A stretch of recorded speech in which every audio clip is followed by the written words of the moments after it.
अस्सलाम वालेकुम दोस्तों, मैं हूं तनवीर अहमद। आज की वीडियो में हम समझेंगे कि स्विमिंग पूल की स्कीमेटिक ड्राइंग उसको किस तरह से रीड किया जाता है और उसके जो नेटवर्क होता है, जो पाइपिंग एक्सेसरीज, जो इक्विपमेंट लगे होते हैं, तो वो किस तरह से लेआउट होते हैं और उसको किस तरह से समझा जाता है। अगर आप स्कीमेटिक ड्राइंग को रीड करना या उसका कॉन्सेप्ट समझ जाएंगे तो ये सारा सिस्टम किस तरह वर्क करता है वो समझ जाएंगे।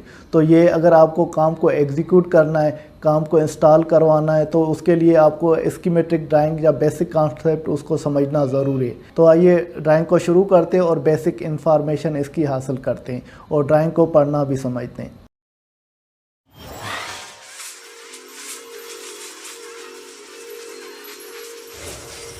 दोस्तों, ये स्विमिंग पूल की स्कीमेटिक ड्राइंग है, इसको आज हम समझेंगे।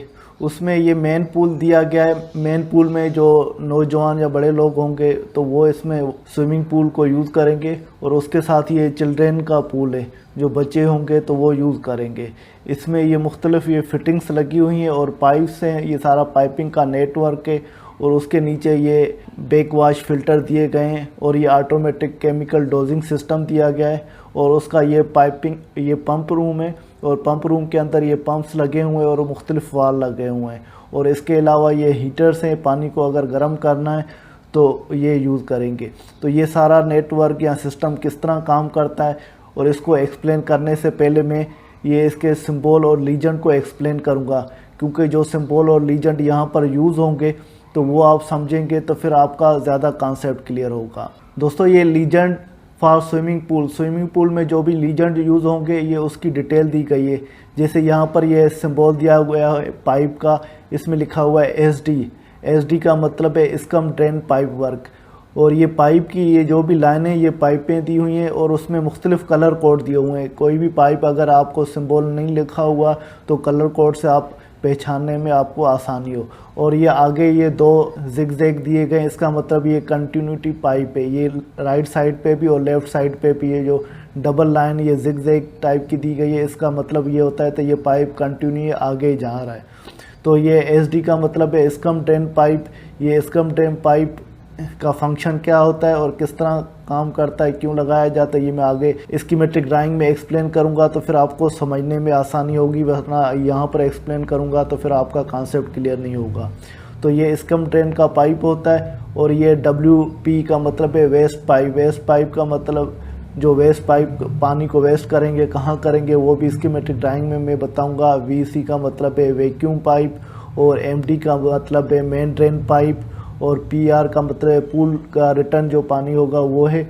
और BW का मतलब है बैक वाश पाइप और PS का मतलब है पंप सक्शन पाइप और MK का मतलब है मेकअप वाटर पाइप और NG का मतलब है नेचुरल गैस पाइप। तो ये जो सारे पाइप यूज़ हो रहे हैं, यहाँ पर उस पाइप की डिटेल भी बताई गई। स्विमिंग पूल में हम जो पाइप यूज़ करेंगे वो UPVC क्लास D का पाइप यूज़ करेंगे with moulded fitting. Moulded fitting का मतलब है जो फिटिंग एल्बो टी वगैरह लगाएंगे वो मोल्डेड होंगी और सॉल्यूशन के साथ ये कनेक्ट होंगी। ये सारे पाइप जो है टिपिकल है, एक जैसे और क्लास D के UPVC पाइप है। उसके बाद और नीचे आते हैं, यहाँ पर ये जो सिंबल दी गई है वो इनलेट फिटिंग की दी गई है with directional ball and flow adjustment. जो इनलेट स्विमिंग पूल के अंदर जो पानी जाएगा वो इनलेट इस फिटिंग के साथ होगा और इसमें एक बॉल टाइप का भी होता है, उसमें पानी की डायरेक्शन आप चेंज कर सकते हो, उसके हिसाब से ये एडजस्ट होता है। और उसके बाद ये वैक्यूम फिटिंग, जो पानी सप्लाई होता है पूल में वो ये फिटिंग होती है। और जो पानी रिटर्न होता है या वैक्यूम होता है तो उसकी ये फिटिंग दी गई है। और उसके बाद ये मेन ड्रेन, जो स्विमिंग पूल के अंदर जो पानी को ड्रेन करना है तो उसके से ड्रेन करने के लिए मेन ड्रेन दी जाती है, उसकी ये सिंबल है। और इसके बाद ये स्कम ड्रेन ये स्विमिंग पूल के बाहर जो पानी ओवरफ्लो होगा, ओवरफ्लो होकर वो ड्रेन होगा तो वहाँ पर ये दी जाती है स्कम ड्रेन। यहाँ पर ग्रेटिंग भी लगी हुई है। स्विमिंग पूल की ड्राइंग में मैं आपको मज़ीद एक्सप्लेन भी करूँगा। और उसके बाद ये लाइट है, अंडर वाटर लाइट। ये जो स्विमिंग पूल के अंदर लाइट लगी होती है, जैसे रात को आप स्विमिंग पूल यूज़ करते हैं तो वो इनको ऑन करना होता है, जैसे पानी आपको साफ़ नज़र आए। अंडर वाटर लाइट होती है, मुख्तलिफ़ कलर की भी होती हैं और सिंपल भी होती हैं। और ये जो लाइटें लगती हैं ये 12 वोल्टेज की लगती हैं। और जैसे अगर खुदा न खास्ता शार्ट भी हो जाए तो फिर बंदा इसमें नहा रहा है या स्विमिंग कर रहा है तो उसको कोई नुकसान भी नहीं हो। और उसमें ये स्टेप डाउन ट्रांसफार्मर लगते हैं, जैसे ये डीसी सिस्टम पे ये लाइटें वर्क करती है। और ये जो सारी इक्विपमेंट आपने देखे जो फिटिंग वाले, तो ये इनका ब्रांड भी लिखे हुए हैं आपके आसानी के लिए, एस्ट्रोल, एस्ट्रोड, ये मुख्तलिफ़ कंपनियों का ये मैन्युफैक्चर रिकमेंड करता है, जैसे फाइबर पूल, इंटेल मेक, ये सारी इंटरनेशनल कंपनियां बाहर मुल्क की हैं। आप गूगल पे सर्च करके इनकी मज़ीद मालूमात ले सकते हैं। इन कंपनियों के ये स्विमिंग पूल के आपको इक्विपमेंट मिलते हैं जो नॉर्मली प्रोजेक्टों पे लगाए जाते हैं। उसके बाद नीचे आते हैं, ये जो सिंबल है ये गेट वाल की सिंबल है और ये चेक वाल की सिंबल है। गेट वाल का फंक्शन ये होता है अगर लाइन को बंद करना है या खोलना है तो उस वजह से गेट वाल लगाया जाता है। चेक वाल हमेशा पंप के डिस्चार्ज पे लगाया जाता है, अगर पानी आगे जा रहा है या ऊपर जा रहा है वो बैक वापस नहीं आए, इस वजह से ये चेक वाल लगाया जाता है। ग्लो वाल भी लाइन को बंद या खोलने के लिए लगाया जाता है, मगर ग्लो वाल और गेट वाल में ये फ़र्क है, ग्लो वाल के आप कुछ परसेंटेज खोल सकते हैं या बंद कर सकते हैं क्योंकि लॉसेस नहीं होते हैं, जबकि गेट वाल में आप ये कुछ परसेंटेज खोलेंगे तो काफ़ी लॉसेस होते हैं। जस्ट गेट वाल ऑन ऑफ का काम करता है, ग्लो वाल ऑन ऑफ के अलावा कुछ परसेंटेज वाल के आप खोल के रखेंगे तो आपका फ्लो लॉसेस नहीं होगा, ये बैलेंसिंग के लिए यूज़ होता है। और ये फ्लोट वाल, अगर टैंक में मेकअप की लाइन होती है, पानी भर जाता है तो ये वाल को ऑटोमेटिक बंद करवा देता है। अगर टैंक खाली है, एम्प्टी है या पानी का लेवल कम हो जाता है, ये फ्लोट नीचे हो जाता है, ये वाल खुल जाता है और पानी ऑटोमेटिक इसमें टैंक में फिल होता है, मेकअप होता है। तो ये फ्लोट वाल इस वजह से यूज़ होता है। उसके बाद ये फुट वाल पंप के सक्शन टैंक में लगाया जाता है, जैसे पानी का सक्शन साइड में नेगेटिव प्रेशर नहीं बने तो वो हमेशा पानी सक्शन की लाइन में हो, इस वजह से ये फुट वाल लगाया जाता है। और ये पंप है, सेंट्रीफ्यूगल पंप जो यूज़ होंगे। उसके बाद ये फ़िल्टर है, सैंड फ़िल्टर जो है, तो ये आगे मज़ीद आपको एक्सप्लेन करूँगा।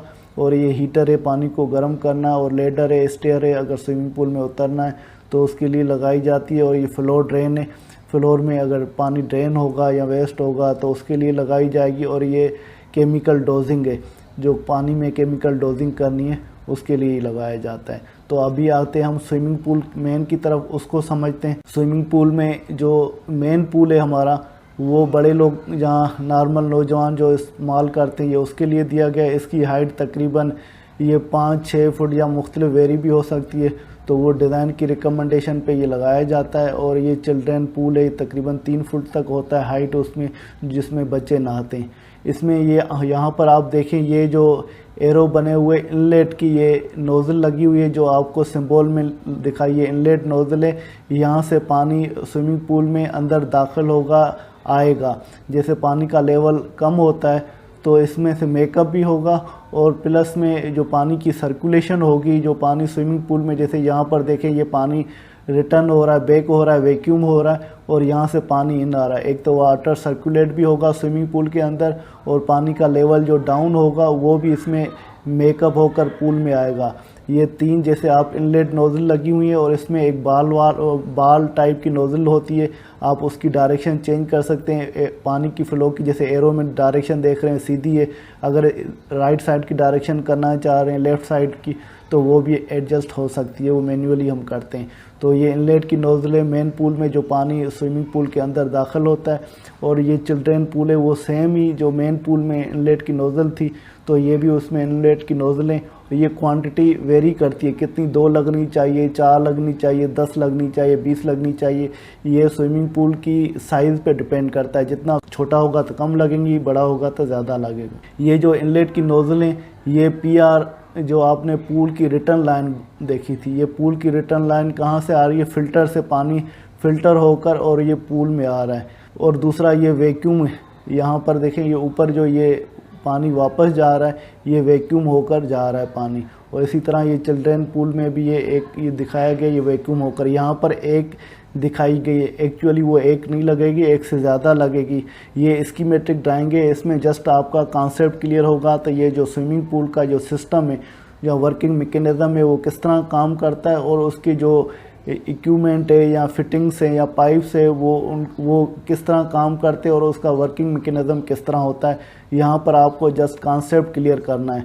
और कॉन्सेप्ट क्लियर करने के बाद वो एग्जीक्यूशन ड्राइंग जो होगी तो उसमें आप प्रैक्टिकली देखेंगे तो उसमें इनलेट की फिटिंगें कितनी लग रही हैं और वैक्यूम की फिटिंगें कितनी लग रही हैं, स्कम की फिटिंगें कितनी लग रही हैं, ये सारी चीज़ें आपको बाद में मालूम हो जाएगी। फिर ये इनलेट की फिटिंग आपने देखी, ये वैक्यूम की, इसी तरह चिल्ड्रेन पूल में भी इनलेट और वैक्यूम की फिटिंग है। फिर उसके बाद आते हैं स्कम ड्रेन पे। स्कम ड्रेन को हम समझते हैं। दोस्तों ये जो आपको नज़र आ रहा है ये continuous overflow skimmer channel with ABS grating है। तो इसको हम जो चैनल बोलते हैं जो स्कमर का यूज़ करता है। ये जो चिल्ड्रेन पूल है और मेन पूल है इसके चारों तरफ होता है, क्योंकि ये साइड व्यू है पूल का। अगर आप टॉप व्यू देखेंगे तो ये जो चैनल है तो आपको नज़र आ रहा है ये पूल के चारों तरफ से होता है। जब भी चिल्ड्रेन पूल या मेन पूल में पानी फुल हो जाता है या फुल होकर ओवरफ्लो होता है तो वो चैनल के अंदर पानी जाता है। फिर चैनल के अंदर पानी जाकर ये फिर स्विमिंग पूल की साइड में जो टैंक बनी हुई है, जैसे ये सर्ज टैंक बनी हुई है, इसमें चला जाता है। अगर बड़ा स्विमिंग पूल है तो फिर स्कम टैंक उसमें बनाई जाती है और फिर पानी इसमें जाता है। अगर छोटा पूल है तो वो सर्ज टैंक में ये लाइन नहीं जाती, ये डायरेक्ट पंप के सक्शन में कनेक्ट हो जाती है। तो ये जो स्विमिंग पूल है ये इसकी साइज़ कुछ बड़ी है, तो ये मेन पूल या चिल्ड्रेन पूल का जो स्कम ड्रेन का पानी है वो स्कम टैंक में चला जाएगा या सर्ज टैंक में चला जाएगा। और ये चैनल में ग्रेटिंग ऊपर से लगी होती है, जैसे कोई भी शख्स इसके ऊपर चल रहा है तो वो नीचे गिरे नहीं और पानी इसके अंदर चला जाए। जब भी पानी ये फुल हो जाता है तो पानी के सरफेस के ऊपर कुछ जैसे थैली होते हैं या पेपर होते हैं या परदों के कुछ पर वगैरह होते हैं या मिट्टी के पार्टिकल्स होते हैं वो फ्लोट कर रहे होते हैं, वो इसमें चले जाएंगे। तो ये एक किस्म का ये स्टेनर का भी काम करेगा। जो भी गंद कचरा होगा तो इस चैनल के अंदर जमा हो जाएगा, आप यहाँ से भी उसको साफ़ कर सकते हैं। तो ये चारों तरफ स्कैमर का ये चैनल बना हुआ है, जो भी पानी ओवरफ्लो होगा इसमें जाएगा। इसके बाद फिर ये जैसे लाइन नीचे आ रही है और इस साइड से भी ये लाइन नीचे आ रही है, फिर ये साइड टैंक में जो राइट साइड पे ये साइड टैंक है इसमें चला जाएगा। तो जैसे आपने इनलेट फिटिंग की भी समझ ली और वैक्यूम फिटिंग भी समझ लिया, स्कमर ड्रेन स्कमर चैनल को भी समझ लिया। उसके बाद आते हैं मेन ड्रेन। जो स्विमिंग पूल में एक मेन ड्रेन दी जाती है, एक या एक से ज़्यादा, वो पूल की साइज़ या कैपेसिटी पे डिपेंड करता है। तो ये जैसे एमडी मेन ड्रेन दिया हुआ है, यहाँ पर भी एमडी मेन ड्रेन दिया हुआ है।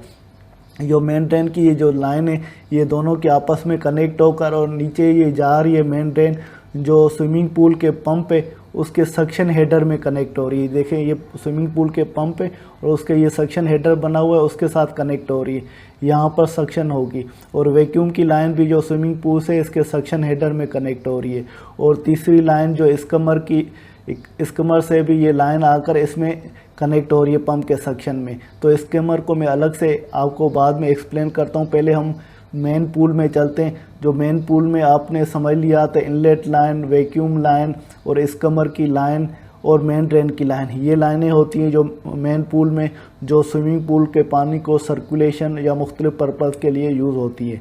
तो अभी मेन पूल के बाद जो ये लाइनें, तो इसका नेटवर्क किस तरह से बिछा हुआ है तो ये आपको समझना है। तो अभी हम इसके बाद मेन पूल के बाद फिर साइड टैंक के पास आते हैं। उसके बाद फिर मैं ये पंप और ये फ़िल्टर को एक्सप्लेन करता हूँ। ये साइड टैंक है, इसको मैं ड्राइंग को थोड़ा और जूम करता हूँ, थोड़ा आपको जैसे समझने में आसानी हो। ये साइड टैंक है। साइड टैंक इस वजह से बनाई जाती है जैसे स्विमिंग पूल को आपको पानी मेकअप करना है, पानी इसमें फिल करना है, तो साइड टैंक में हमेशा बाहर से एक लाइन आ रही होती है जो पहले साइड टैंक को फिल करती है। साइड टैंक को फिल करते यही पानी फिर ये जो लाइन इस साइड टैंक के बॉटम में कनेक्ट की जाती है और फिर ये पंप जो है उसके सक्शन में कनेक्ट हो जाती है। पूल से ये रिसर्कुलेट होता है तो वो फ़िल्टर से होता हुआ फिर स्विमिंग पूल के अंदर ये दाखिल होता है। तो ये एक लाइन जो है साइड टैंक से पंप के सक्शन में आती है जो साइड टैंक की, और दूसरी ये जो स्कमर ड्रेन की आपको ऑलरेडी बताई, तो वो पानी साइड टैंक में आएगी, जो ओवरफ्लो पानी होगा इसमें आएगा। और तीसरा ये जो अगर साइड टैंक फिल हो जाती है तो फिर ये ओवरफ्लो होकर जो नीचे ये बैक वाश चेम्बर है उसमें आती है। तो साइड टैंक में ये मेकअप की लाइन होती है। मेकअप का मकसद ये होता है तो इस टैंक को पानी से फिल करना होता है। जो हमारा ओवरहेड टैंक बिल्डिंग में बनी होती है, या उससे पानी, जब बिल्डिंग के अंदर कोई भी वाटर की लाइन होती है तो ये उसमें आ रही होती है जो स्कमर या साइड टैंक के अंदर। तो एक लाइन इसमें डायरेक्ट दी जाती है। अगर इसको जल्दी से हमें फिल करना है तो क्विक फिलिंग के लिए इसका वाल खोलेंगे तो पानी फिल होगा, और दूसरी लाइन ये दी जाती है फ्लोट वाल के ज़रिए। अगर पानी का लेवल कम होगा तो ये फ्लोट वाल की मदद से ऑटोमेटिक वाल खुल जाएगा और ये मेकअप होती रहेगी। अगर टैंक फिल हो जाएगी या फुल हो गई है तो ये फ्लोट वाल इसको ऑटोमेटिक बंद कर दिया जाता है। जब ये साइड टैंक खाली होती है तो हम मैन्युअली इसको खोल कर जल्दी से फिल कर देते हैं। जब एक दफ़ा ये साइड टैंक फिल हो जाती है तो फिर इस मैनुअल वाल को बंद कर देते हैं या क्विक फिलिंग लाइन को बंद कर देते हैं और फ्लोट वाल को एक्टिवेट कर देते हैं। जैसे ऑटोमेटिक अगर लेवल पानी का कम होता रहे तो इसमें पानी मेकअप होता रहे, पानी इसमें जाता रहे। तो ये मेकअप की लाइन होती है जो साइड टैंक को फिल करने के लिए। और ये जो इस कमर से लाइन आ रही है साइड टैंक में, इसमें गंद कचरा भी आए तो इसमें आ जाता है। और अगर आपको इसको साफ़ करनी होता है तो फिर इसमें मेन होल भी दिया होता है, इसमें लोग उतर के फिर इसको साफ़ भी करते हैं। तो एक किस्म की ये जो स्विमिंग पूल की स्टैंड बाय रिजर्वायर टैंक है जो स्विमिंग पूल के पानी को मेकअप करने या फिल करने के लिए काम आती है। अगर इस साइड टैंक को हमें साफ़ करना है, धोना है, तो एक इसकी ये ड्रेन की लाइन भी लगी होती है जो ये फिर बाद में ये बैकअप वॉश चैम्बर में आती है।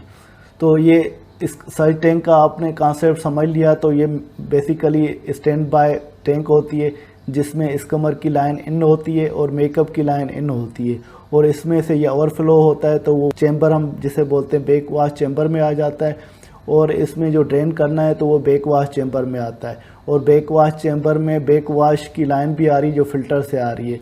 तो ये बैक वॉश जो चैम्बर है ये क्यों दिया जाता है? क्योंकि इसमें कम जो टैंक है या साइड टैंक है इसमें पानी का फ़्लो ज़्यादा होता है। यहाँ बैक वॉश से भी पानी जो स्ट्रेनर से बैक वॉश होता है तो वो भी पानी फ़्लो ज़्यादा होता है। तो वो डायरेक्ट हम मेन जो लाइनें होती है ड्रेनेज की उसके साथ कनेक्ट नहीं कर सकते। इस वजह से नहीं कर सकते क्योंकि पानी का फ़्लो ज़्यादा होता है तो लाइनों के जॉइंट डैमेज हो जाएंगे या लाइनें बर्स्ट हो सकती हैं, टूट सकती हैं।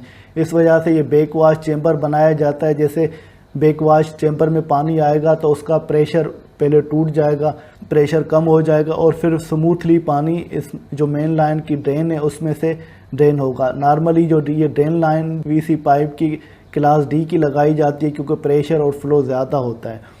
तो ये डायरेक्ट जो दूसरी प्लम्बिंग की ड्रेनेज की लाइन है उससे कनेक्ट नहीं किया जाता, ये डायरेक्ट ये मेन होल जो बाहर एक्सटर्नल मेन होल होता है उसके साथ कनेक्ट होता है। तो ये इसका जो साइड टैंक है इसमें से ड्रेन की लाइन इसमें कनेक्ट हो रही है। एक हम बाल वाल या ग्लो वाल या गेट वाल देते हैं, इसको नॉर्मली बंद करना होता है और जब इसको ड्रेन करना होगा तो ये वाल खोल लेते हैं। तो ये ओवरफ्लो की लाइन है, ये बगैर वाल के होगी। जब ये ओवर पानी होगा साइड टैंक से तो वो बैक वॉश चैम्बर में आएगा। अगर बैक वॉश चैम्बर की हमेशा ड्रेन की लाइन ये मेन होल के साथ कनेक्ट होती है तो ये पानी ड्रेन होता रहता है। तो ये बैक वॉश के बाद हम आते हैं पंप के पास। जो ये 3 पंप लगे हुए हैं जिसे हम 3 सेल्फ प्राइमिंग फिल्ट्रेशन पंप बोलते हैं। यहाँ पर कैपेसिटी के हिसाब से 2.5 का पंप लगा हुआ है HP का।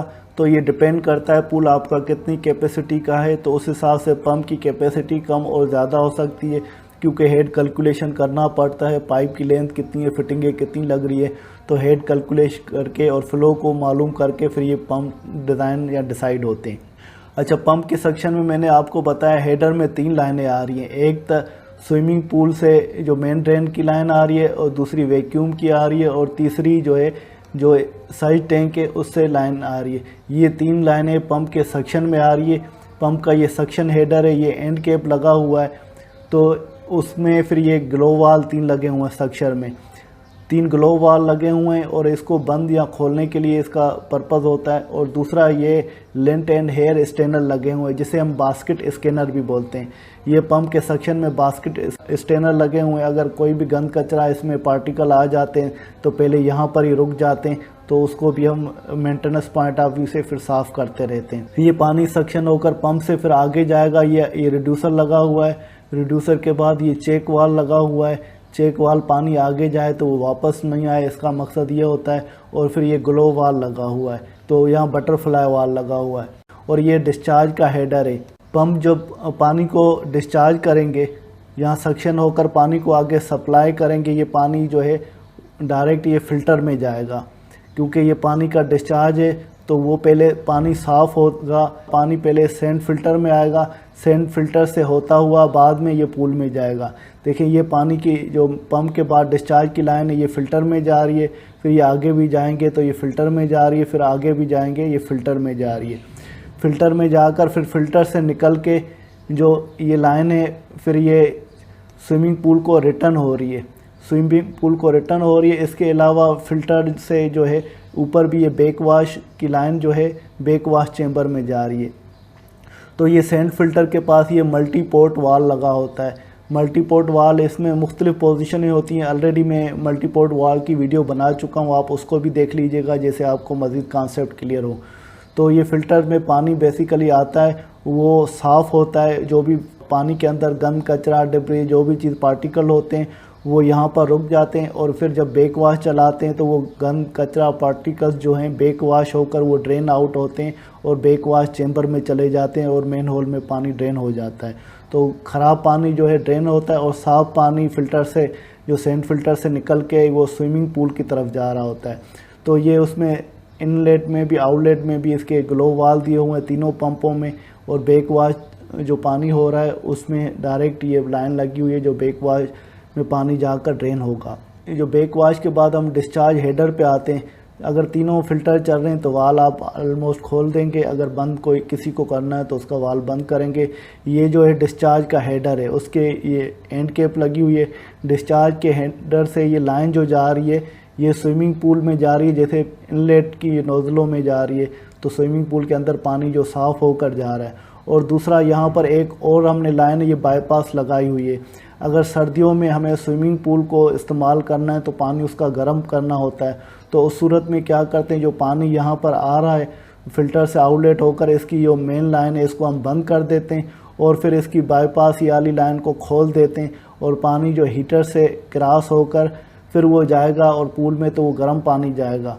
तो स्विमिंग पूल में जो हीटर हैं ये सर्दियों में यूज़ होते हैं। ये जो 3 गैस फायर्ड हीटर यहाँ पर यूज़ हो रहे हैं और उसकी कैपेसिटी के हिसाब से ये सप्लाई करेंगे, और ये जो हीटर हैं ये स्विमिंग पूल का अंदर जो पानी का टेम्परेचर इनको मेंटेन करना है वो 30 डिग्री सेल्सियस मेंटेन करना है, जैसे यहाँ पर लिखा हुआ है। तो जब एम्बिएंट टेम्परेचर 4 डिग्री सेल्सियस होगा तो पानी का टेम्परेचर है वो 30 डिग्री सेल्सियस आपको मेंटेन करना है। तो सर्दियों में हमें ये स्विमिंग पूल को चलाकर और पानी का टेम्परेचर चेक करना है। अगर ये जो हीटर है 30 डिग्री टेम्परेचर मेंटेन कर रहे हैं तो इसका मतलब है सही है, वो टेस्ट एंड कमीशन में हम इसको चेक करते हैं।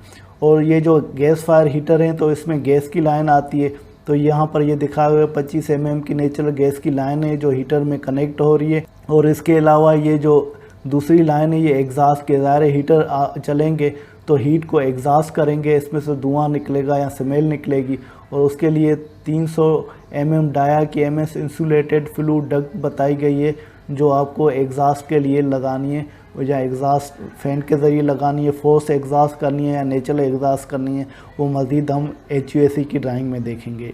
और दूसरा दोस्तों ये डोजिंग पंप लगे हुए हैं, डोजिंग केमिकल पंप, जो क्लोरीन हम लाइनों में मेंटेन करते हैं, क्योंकि स्विमिंग पूल के जो सिस्टम होता है, जैसे ये स्विमिंग पूल है इसके जो पानी है उसके अंदर हम क्लोरीन को ऐड करते हैं, तो हमें pH और क्लोरीन का लेवल मेंटेन करना होता है। इस वजह से ये डोजिंग पंप लगाए जाते हैं और उसके साथ ये केमिकल कंटेनर लगाई जाती है। जैसे लिक्विड फॉर्म में हमारी क्लोरीन होती है तो वो इसके अंदर हम फीड कर देते हैं, और ये पंप की जो ऑटोमेटिक ये सेटिंग करते हैं कितनी इसमें फीड करनी है, तो वो जो केमिकल एक्सपर्ट होता है वो रिकमेंड करता है तो वो कितनी आपको सेट करनी है या कितने टाइम में इस लाइनों के अंदर क्लोरीन को आपको ऐड करना है, तो वो क्वांटिटी ऑफ क्लोरीन इस टैंक में हम डाली जाती है। वो ये ऑटोमेटिक ये पंप इसका टाइमर वो सेट हुआ होता है, वो क्लोरीन इसमें फीड करता है। जैसे एक ये हमारा सैंड फिल्टर लगा हुआ है तो इसकी लाइन के साथ जो है जो डिस्चार्ज की लाइन है उसके साथ ये कनेक्ट है, और दूसरा ये हमारा सैंड फिल्टर है इसकी लाइन के साथ ये कनेक्ट है। तो ये क्लोरीन ऑटोमेटिक इसमें फीड हो जाती है, पानी की जो लाइन है स्विमिंग पूल के पानी की लाइनों में कनेक्ट हो जाती है, फीड होती रहती है, और इस तरह से पानी के अंदर क्लोरीन एडअप होती रहती है, जैसे हमें क्लोरीन का लेवल या pH का लेवल स्विमिंग पूल के अंदर मेंटेन कर सकें। दोस्तों उम्मीद है कि ये स्कीमेटिक ड्राइंग है इसका कॉन्सेप्ट आपको क्लियर हो गया होगा। फिर भी आपको कोई क्वेश्चन है, कोई कन्फ्यूजन है, कोई बात समझ में नहीं आई तो आप कमेंट की फॉर्म में पूछ सकते हैं। इसके साथ तनवीर अहमद को इजाज़त दीजिए, अगली वीडियो तक अल्लाह हाफिज़।